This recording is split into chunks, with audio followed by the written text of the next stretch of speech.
So Madison right now is figuring out how many goals for every game. She's got 3 goals for the first game, 3 goals for the next, and she found that out. Now she's working towards Mr. Anders and his mistakes, and she has 1.7 for the first mistake, 3.4, 5.1. Her calculations are right down here, and if we follow right here, I think we start somewhere with the first set, which is 3.4. She's 1.7 times 2 and got 3.4. 1.7 times 3 is over here. She got 5.1. Times 4 is 6.8, and so on. That's how she got that.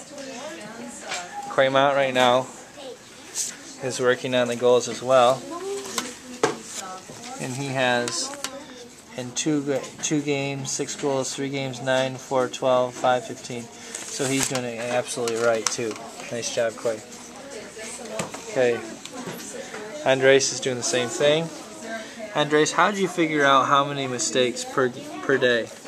You said 1.7. So 1.7. Yeah. So you're saying in the second day I would do 2.7? Yeah. And the third day I would do 3.7? Those look like you went up by 1, not 1.7.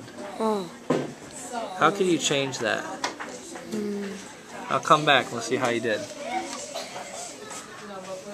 Okay, Marcos.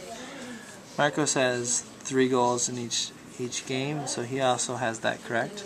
Now over here he's doing 1.7 each time, and he's just getting started right here, so we'll check back in with him. Okay, Naomi right here is going to show us her work. Yes, Naomi.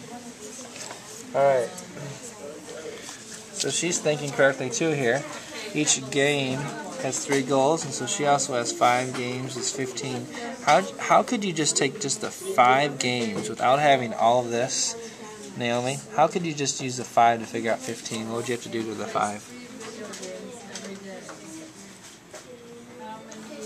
Would it be multiplication? Would it be addition? What would it be?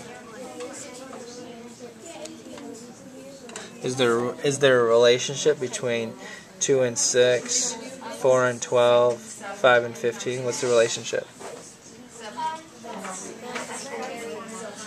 What do you think? Madison, what do you think the relationship is? Huh? What do you think the relationship is between 3 and 9, 4 and 12? Is it multiplication, division? I think it's 3 times 3 equals 9, 4 times 3 is 12, 5 times 3 is 15. Does that make sense, Naomi? Does that work well?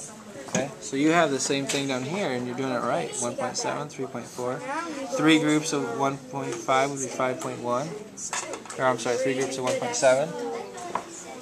Jamie has the same thing over here.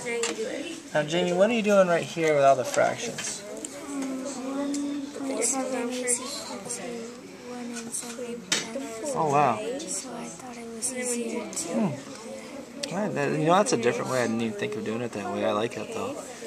Very good. Nice job.